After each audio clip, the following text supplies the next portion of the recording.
सातारा जिल्ह्यातील सर्व मंत्र्यांच्या कामगिरीचे मुख्यमंत्र्यांकडून जाहीररित्या कौतुक.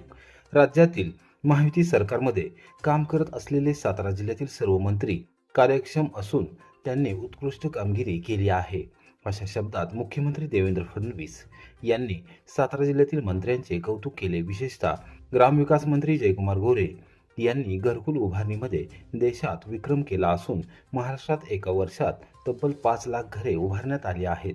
एवढ्या मोठ्या प्रमाणात घरकुल उभारणी देशातील कोणत्याही राज्यात झालेली नाही, असेही मुख्यमंत्री म्हणाले. सातारा नगरपालिका कार्यालयाजवळ लोकशाहीर अण्णाभाऊ साठे यांच्या पुतळ्याचे अनावरण मुख्यमंत्री फडणवीस यांच्या हस्ते करण्यात आले. यावेळी विविध मान्यवर, पदाधिकारी आणि नागरिक यावेळी उपस्थित होते. कार्यक्रमानंतर पत्रकारांशी संवाद साधताना मुख्यमंत्री फडणवीस यांनी लोकशाहीर अण्णाभाऊ साठे यांच्या सामाजिक, साहित्यिक आणि सांस्कृतिक कार्याचा गौरव केला. समाजातील वंचित घटकांना आवाज देण्याचे मोठे कार्य अण्णाभाऊ साठे यांनी केले असल्याचे त्यांनी नमूद केले.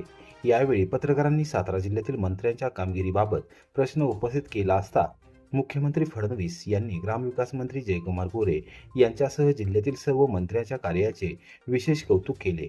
राज्याच्या विकासात सातारा जिल्ह्यातील मंत्र्यांचे योगदान महत्त्वपूर्ण असल्याचेही त्यांनी सांगितले. स्वराज्याची राजधानी असलेल्या साताऱ्यामध्ये लोकशाहीर अण्णाभाऊ साठे यांनी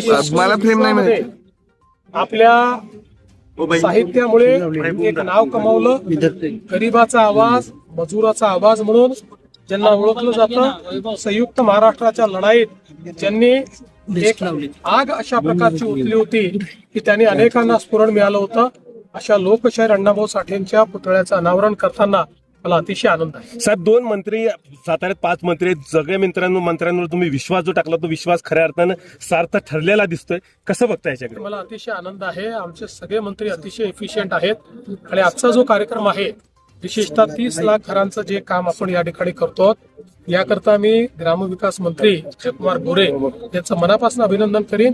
रेकॉर्ड केलं, एका वर्षात 5 लाख घरं देशामध्ये कोणी बांधलेले नाहीत. हा रेकॉर्ड मला दुःख आहे की तुम्हाला पुणे सातारा रोड कागल खूप तकलिफीचा आहे. मी क्षमा मागतो तुमची. आता मी तरी काय करू? कॉन्ट्रॅक्टर ढंगाचे भेटत नाही. आता कॉन्ट्रॅक्टर जिथे दिसेल तिथं ठोकल्याशिवायच राहत नाही. ब्लॅक लिस्टेड मी दोघांना जेलमध्ये टाकायला सांगितलं. मी क्वालिटीशी कॉम्प्रोमाइज करत नाही, कारण मी लक्ष्मी दर्शन घेत नाही. त्यामुळे आता जो मिळेल त्याला ठोकायच्या आणि ब्लॅक लिस्टेड करायच्या मागे आहे. मी आत्ताच सांगितलं की आमच्याकडे एक मशीन आहे, तर रस्त्यावर फिरवा, पण तुम्ही काळजी करू नका. मी येत्या 15 दिवसात आत्ताच शिवेंद्रराजांना सांगितलं की पुणे शहरात मी 50,000 कोटी रुपयाचे फ्लायओव्हर बांधतो. म्हणजे 3-3 फ्लोअरचे, जशी बिल्डिंग आहे ना 3 मजली, तसे फ्लायओव्हर 3 मजली आहे. आणि त्यातला पुणे सातारा रोडवरही आहे. आणि आता सर्व्हिस रोड 1600 बांधायला 1600 करोड त्यालाही दिले आहेत.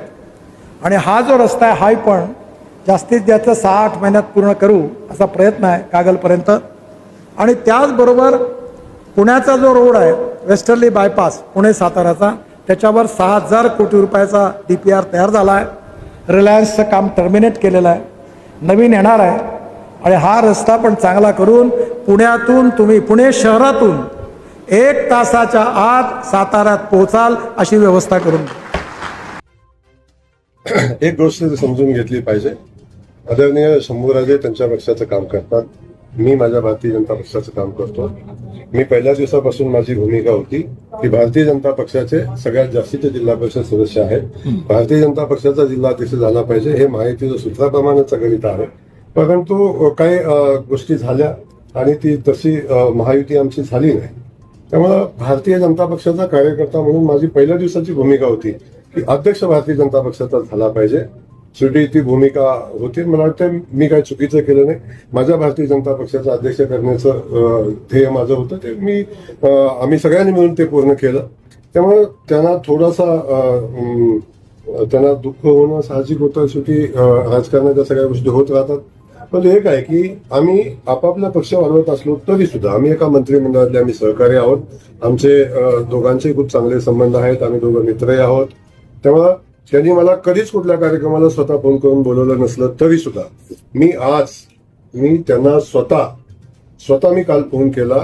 माझ्या लोकांनी पाठवलं होतं आणि मी स्वतः फोन केला आणि निमंत्रणही दिलं होतं. मी त्यांचं मनापासून कौतुक करेन, अभिनंदन करेन किंवा आभार मानेन की त्यांनी माझ्या निमंत्रणाचा स्वीकार पण केला आणि पालकमंत्री पदाचं दायित्व त्यांनी या ठिकाणी येऊन पार पाडलं आणि आमचे पालकमंत्री आहेत.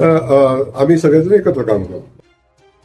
कोरेगाव पोलिसांची दमदार कामगिरी. 1.5 लाखांचे 10 हरवलेले मोबाईल हस्तगत. कोरेगाव पोलीस ठाणे हद्दीतील नागरिकांचे हरवलेले तब्बल 1,50,000 रुपये किमतीचे 10 मोबाईल शोधून काढण्यात कोरेगाव पोलिसांना यश आले आहे.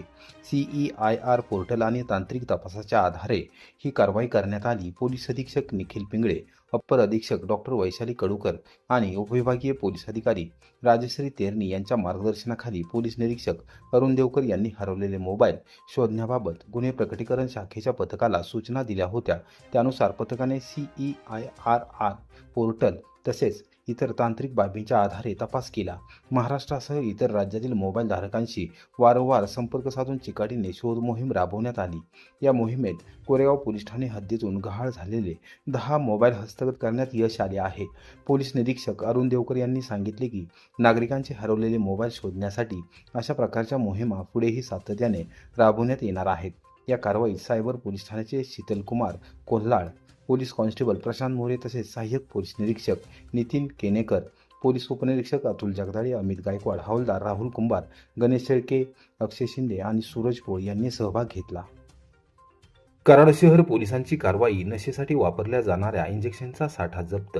कराड शहर पोलिसांनी नशेसाठी वापरल्या जाणाऱ्या औषधी इंजेक्शनची अवैध विक्री करणाऱ्यांवर कारवाई करत तब्बल 36,200 रुपयांचा मुद्देमाल जप्त केला आहे. सैदापूर तालुका कराड येथे ही कारवाई करण्यात आली. या प्रकरणी दोघांना अटक करण्यात आली आहे. या प्रकरणी कराड शहर पोलीस ठाण्यात गुन्हा दाखल करण्यात आला आहे. पोलिसांनी दिलेल्या माहितीनुसार सातारा जिल्ह्यात नशेखोरीवर अंकुश ठेवण्यासाठी वरिष्ठ पोलीस अधिकारी यांच्या मार्गदर्शनाखाली विशेष मोहीम सुरू आहे.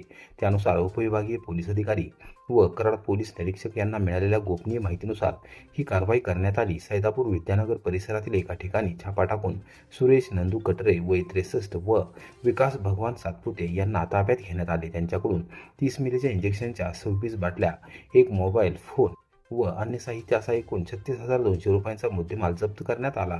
संबंधित इंजेक्शन वैद्यकीय सल्ल्याशिवाय वापरल्यास आरोग्यास गंभीर धोका निर्माण होऊ शकतो अशी माहिती पोलिसांनी दिली. पुढील तपास सुरू आहे.